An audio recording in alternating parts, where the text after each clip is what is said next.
Well, there's clearly been a shift. There's been a shift in two respects. There's been a shift in terms of the kind of legislation that's being proposed and the kind of regulations that are being proposed, and also in terms of spending. Now, some of that clearly has to do with the change in administrations and the philosophy of the administration. Some of it has to do with the recession and the stimulus, which is a response to the recession. So on the policy front, one major difference is that the Bush administration was opposed to the notion of mandatory constraints on greenhouse gas emissions. The Obama administration supports mandatory constraints on greenhouse gas emissions, and so in Congress now there is legislation pending that would impose a cap on emissions, so-called cap and trade legislation. That's pending. That was to be decided earlier in the year, according to some people, and that didn't happen.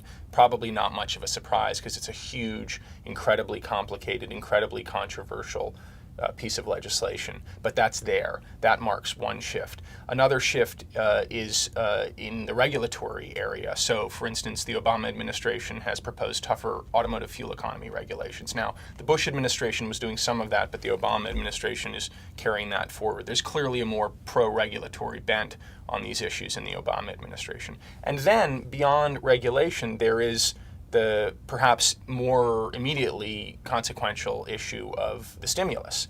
The recession happened, and that was not really a political matter, right? That was just a function of the economy, and Obama landed in the White House and promulgated the stimulus package, which actually spends quite a lot of money, billions and billions of dollars, on issues having to do with energy and the environment. So there is money, for instance, for electric cars. There's money for battery technology. There's money for solar energy. There's money for wind power, and the list goes on. Now, it's a lot of money. It's billions and billions of dollars. But it's important to look at this in the context of the kind of money that would be necessary to take these technologies, which are many of them very, very nascent at this point, and get them out of the lab and into the real world. And so while the amount of money that's being spent now has a lot of zeros attached to it, it's clearly just the first step. And the real key to whether these technologies are going to go anywhere significant is going to be the degree to which private industry comes in and puts money in behind the federal government. Well, you know, the first thing to say is that the recession is the huge elephant in the room here. I mean, in terms of alternative energy, it's really the best of times and the worst of times. It's the best of times long term in the sense that for all sorts of political and consumer sentiment and environmental reasons, I think there's a broad sense that these technologies have a pretty rosy trajectory over some long term, whatever that long term is. The difficulty is that they have a hump to get past, which is the economy these days. And so the question for a lot of these companies is whether they can survive the recession. So there was a lot of money going into these kinds of companies, alternative energy companies, more traditional energy companies that were looking at various technologies. Wall Street was getting into this in a big way, in a way that it had not before. Silicon Valley was getting into this in a big way. And all of a sudden, late last year, that essentially dried up almost overnight. And so you had these alternative energy companies which were really flying high. I mean, they didn't know what to do with all the money they were getting from investors, and then all of a sudden they couldn't get any money. And that put a huge wrench in their development plans because it was a particular problem for these kinds of companies, because these companies are very small and they're extremely capital intensive. Their requirements are these companies are very small and they have huge requirements for capital at this stage in their growth. And so they were essentially hit at the knees right at the time when they needed a big infusion of money. So the question is, to what degree can they hold on? That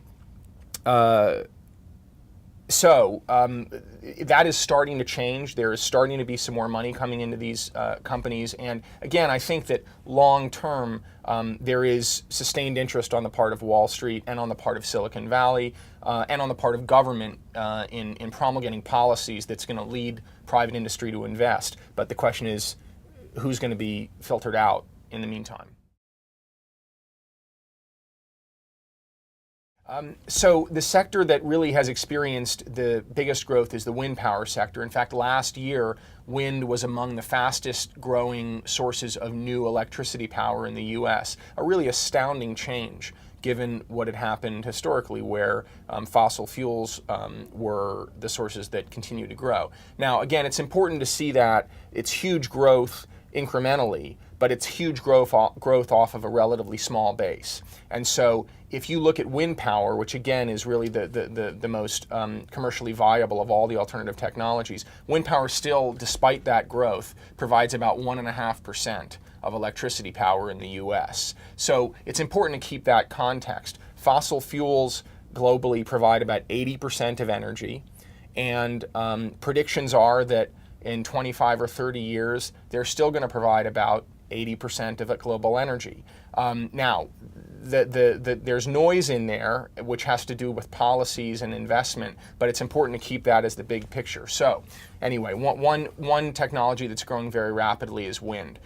There's quite a lot of interest in other technologies like solar, for instance, although solar is growing off a much, much smaller base, and a lot of people say that solar faces technological hurdles that wind has overcome. So solar is somewhat farther behind in the development curve. There's quite a lot of interest in technologies for transportation.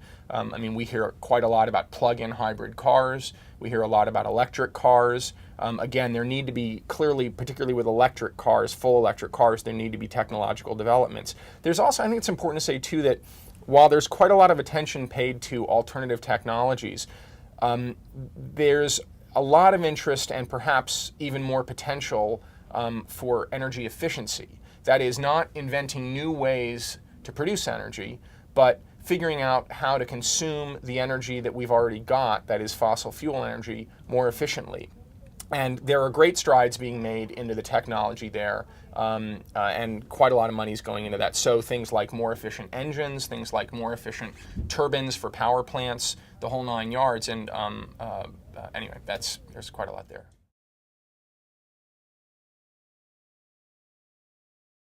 Well, you know, it's really interesting.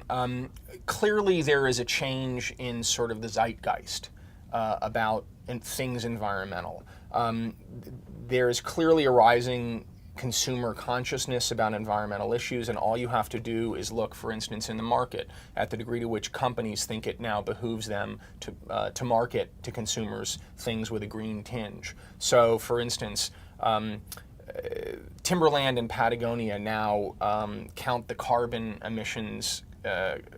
Timberland and Patagonia now count the carbon emissions that are produced in the manufacture of their shoes and their clothing. And if you go into their stores or on their website, you'll actually see labels. Walmart just announced a big new sustainability initiative, the end goal of which is to label many, many goods that Walmart sells with their environmental impacts, not just carbon, but water and other things. That clearly is an indication that people who are in business to make money think that there's a shift.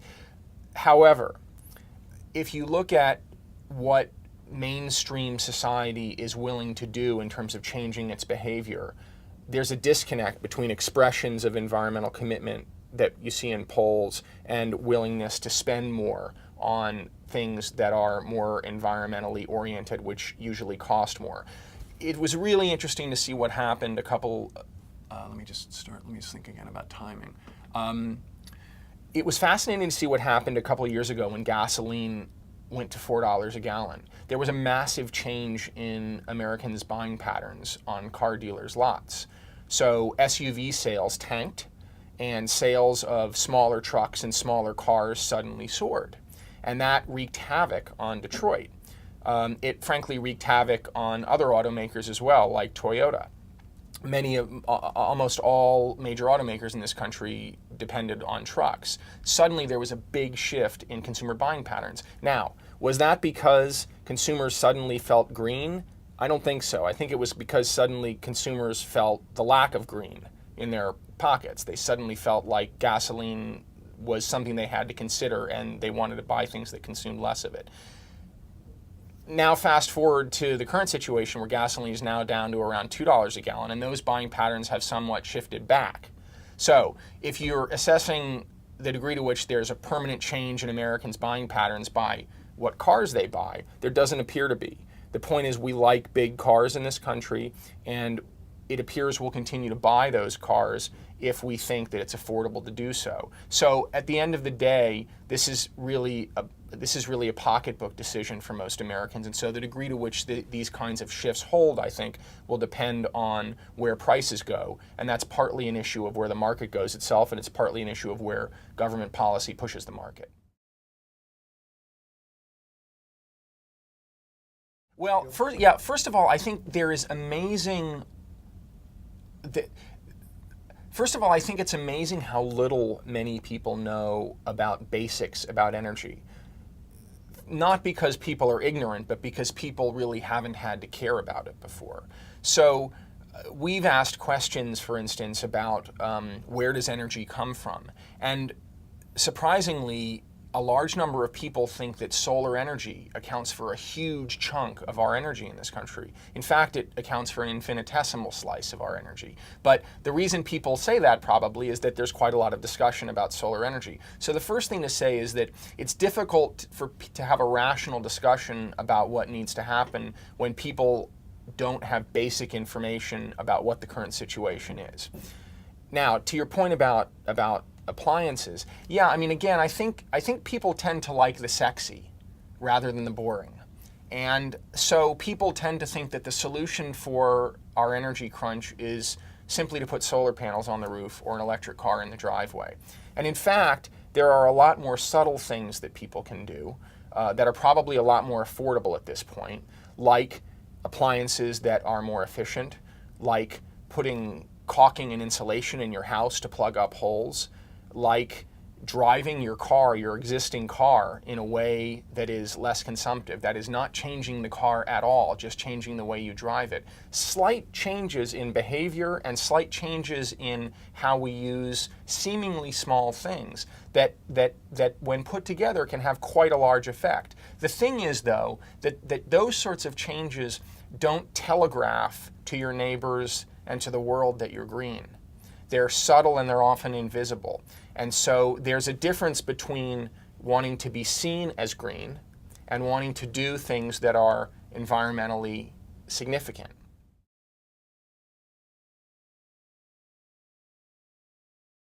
Well, clearly there's not going to be any long-lasting solution to our energy crunch and environmental issues without the participation of the U.S. I mean, one statistic to keep in mind is that the U.S. has about 5% of the world's population and consumes about 25% of the world's oil. Now, and statistics for greenhouse gas emissions are similar. So that's widely understood, and the U.S. Has said that it is wanting to be part of a global discussion on these issues. But the U.S. But it's also important to remember that while this has largely historically been seen as a U.S. and European game, that is decreasingly the case. The developing world is going to account for far more emissions than developed countries in the future. In fact, China, by many measures, has already exceeded U.S. greenhouse gas emissions, and the trajectory in China is much steeper than the trajectory in the U.S. is. So why is the U.S. important going forward given that trend? I think three reasons. One is in the policy realm. It's pretty clear that developing countries like China and India are going to do more on a policy level to the degree that they perceive the U.S. doing more. Secondly, there's a technological reality here, which really has two parts. One is that the U.S. is still an important technological provider of things even as seemingly basic as electric power turbines. So if the likes of China and India are going to make big strides in reducing their fossil fuel consumption, it's likely going to be with the help of American technology. And thirdly, the U.S., even though China and India are growing in terms of their energy consumption and emissions, is a huge consumer of goods and is going to remain a huge consumer of goods. And so the degree to which Americans want to consume different sorts of things that are more energy efficient, is going to have an impact on the degree to which other parts of the world, like China and like India, produce those things. And so the U.S. is still going to be a hugely important player globally.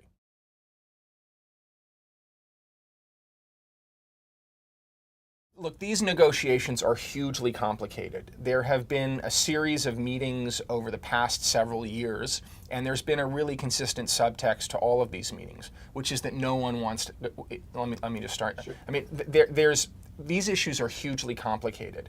There have been a series of diplomatic meetings on climate change over the past several years, and there's been really a single subtext to all of them, which is that no one wants to move first. At the end of the day, these are not just political questions. At the end of the day, these are really difficult economic questions. There are going to be winners and there are going to be losers here. And what these negotiations are all about is who wins and who loses.